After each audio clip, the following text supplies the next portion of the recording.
नमस्कार दोस्तों, मेरा नाम है विकास और आप देख रहे हैं मेरा यूट्यूब चैनल मनी गुरु विकास। अगर आप मेरे चैनल पे नए हैं तो please subscribe the channel and click the bell icon. तो चलिए आज हम शुरू करते हैं आज का टॉपिक। दोस्तों, आपको पता होगा कि आप रतन टाटा साहब इस दुनिया में नहीं रहे, राइट।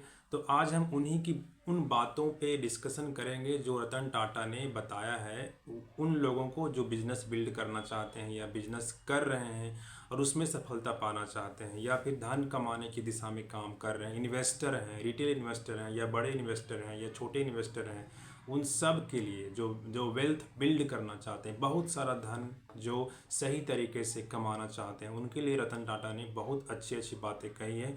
तो चलिए हम डिस्कस करते हैं वन बाय वन।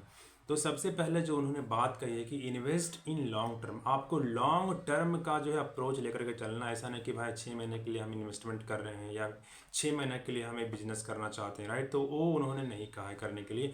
आपको लंबा अप्रोच लेकर के चलना होगा। उसमें से एक एग्जाम्पल भी उन्होंने दिया है, अपने बारे में बताया है कि कैसे कैसे टाटा ग्रुप ने, टाटा मोटर ने जैगुआर लैंड रोवर को बाय किया था। और जब जब जैगुआर लैंड रोवर को बाय किया था उस वक्त जैगुआर लैंड रोवर जो था वो लॉस मेकिंग कंपनी था, राइट। और कैसे आज आप देख रहे हैं कि कैसे जैगुआर लैंड रोवर ने कैसे पूरी दिशा बदल दी टाटा मोटर्स के लिए। टाटा मोटर्स के लिए एक प्रॉफिटेबल बिजनेस बन के सामने आया और आज टाटा मोटर्स की हर जगह वाहवाही हो रही है। तो जैगुआर लैंड रोवर का उसमें बहुत बड़ा भूमिका है, राइट। तो उन्होंने लंबे समय के लिए सोचा, ऐसा नहीं कि लॉस मेकिंग बिजनेस है इसको मैं बाय नहीं करूंगा, कुछ ना कुछ जरूर उनके पास बड़ा विजन होगा।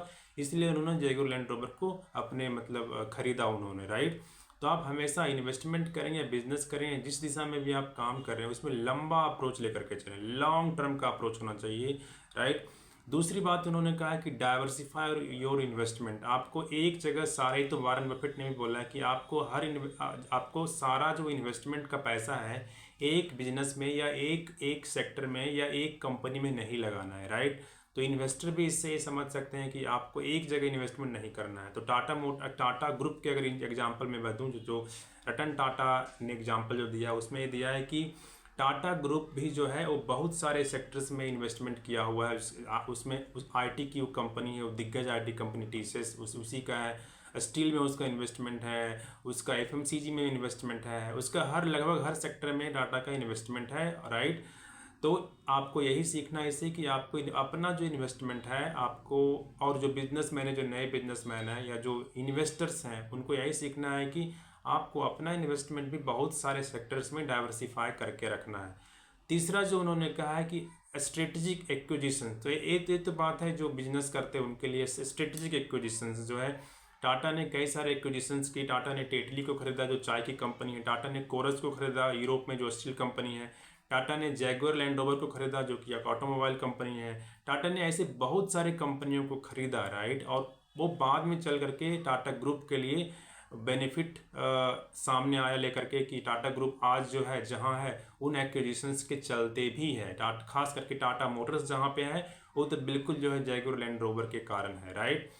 चौथा जो उन्होंने कहा है कि आपको इनोवेशन करना है। अगर आप कंपनी रन कर रहे हैं, आप अगर बिजनेस करते हैं या फिर आप अगर इन्वेस्टर भी हैं, तो आपको ऐसे कंपनी में पैसा इन्वेस्ट करना है जो कि इनोवेशन पे ज़्यादा ज़्यादा काम कर रही है, राइट। इनोवेशन पे पैसा खर्च करती है। ऐसा नहीं कि सारा पैसा डिविडेंड में बांट देती हो या सारा पैसा के प्रॉफिट का मौज करती हो। ऐसे कंपनी का फ्यूचर नहीं होता है। आपको ऐसे कंपनी को एज ए इन्वेस्टर फोकस करना होगा, या अगर आप बिजनेस कर रहे हैं तो आपको जरूर से कुछ फंड इनोवेशन और रिसर्च के लिए साइड करके रखना होगा, तभी आप सर्वाइव कर पाएंगे, वरना नहीं कर पाएंगे, राइट। तो इन्होंने कहा है कि under Tata's leadership Tata consultancy जो है, Tata consultancy become pioneer in IT industry. और जो है जो नैनो जो है, टाटा इंडस्ट्री ने काफ़ी इनोवेशन, काफ़ी रिसर्च करके जो है टाटा नैनो बनाया था, right.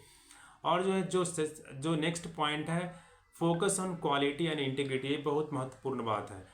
Build a reputation for quality and ethical practices. आपको जो है ऐसा काम करना है, ऐसा कंपनी बनाना है या ऐसी कंपनी में इन्वेस्ट करना है जो क्वालिटी और जो क्वालिटी काम करती हो और उसका एथिकल प्रैक्टिस हो, जिसका कि जो कॉर्पोरेट एथिक्स को फॉलो करता हो, अपने एम्प्लॉय को अच्छे से ट्रीट करता हो, अपने कस्टमर को अच्छे से ट्रीट करता हो, राइट।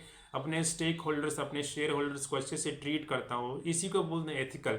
अपना रिजल्ट टाइम पे देता हो, अपने रिजल्ट सही से देता हो, ट्रांसपेरेंसी जिसके पास, जिसके हर हर प्रैक्टिस में, हर डिपार्टमेंट में ट्रांसपेरेंसी और एथिकल और इंटीग्रिटी और ऑनेस्टी और इंटीग्रिटी दिखता हो, ऐसे कंपनी में आपको इन्वेस्टमेंट करना है। और अगर आप कंपनी खुद रन कर रहे हैं, कंपनी के आप खुद मालिक हैं, तो आपको रतन टाटा आपका आइडल होना चाहिए। रतन टाटा की इन बातों से आपको सीखना चाहिए कि आपको ऐसी कंपनी ही बनाना चाहिए आप अपने लिए।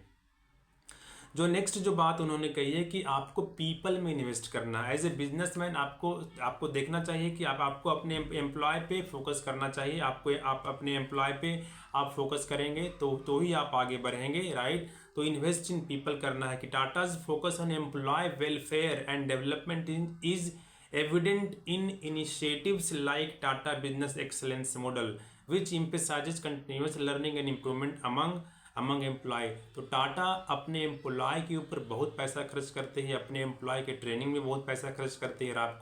तो आपको जो है आपको पीपल में इन्वेस्ट करना है। आपको अपने लोगों को आपको ट्रेन करना है, अपने एम्प्लॉय को आपको ट्रेन करना है, राइट। तभी आप ग्रो कर पाएंगे, तभी आप कंपटीशन में बने रह पाएंगे।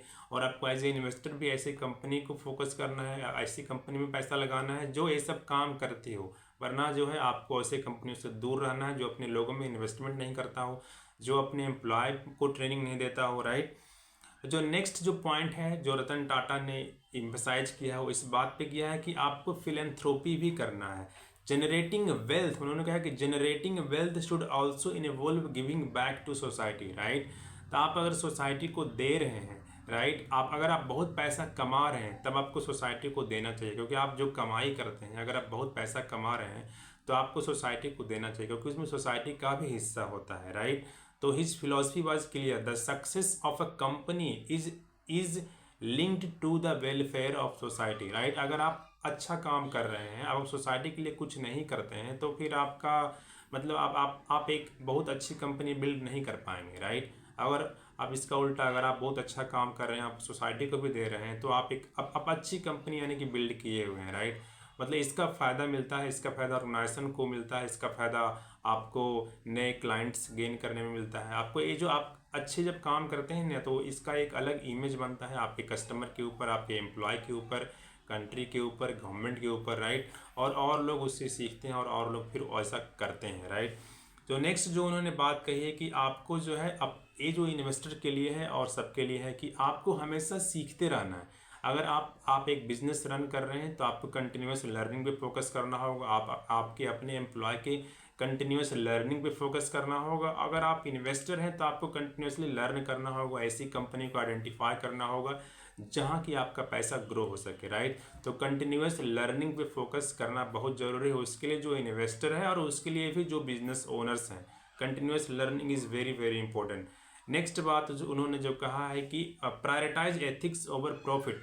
प्रॉफिट को जो है आपको एथिक्स जो है, जो कॉर्पोरेट एथिक्स है, जो मॉरल है, आपको उसको सबसे ऊपर रखना है। आपको ऑनेस्टी, इंटीग्रिटी, ये सबसे ऊपर होना चाहिए आपके प्रॉफिट से।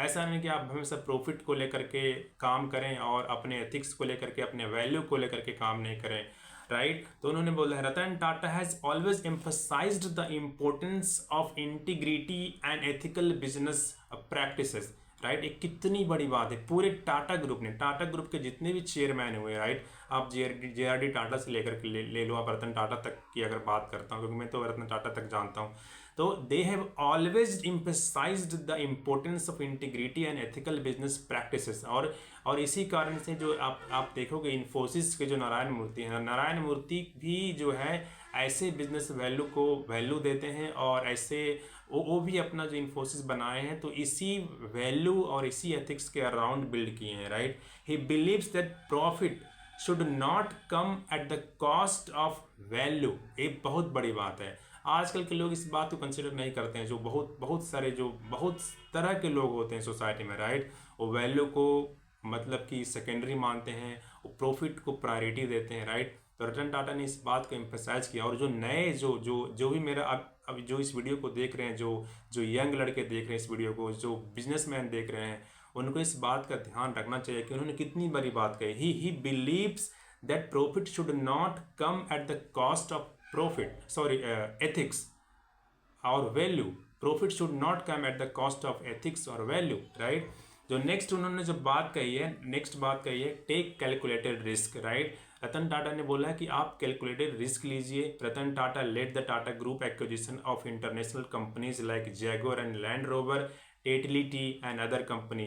These bold moves were calculated risk that expanded the group's global footprint, right. उन्होंने कैलकुलेटेड रिस्क लिया, बहुत सारे कंपनीज को बाय किया और आज देख रहे हो कि टाटा ग्रुप जो है इंटरनेशनल फोरम में उसका ग्लोबल रिकग्निशन मिल चुका है, राइट.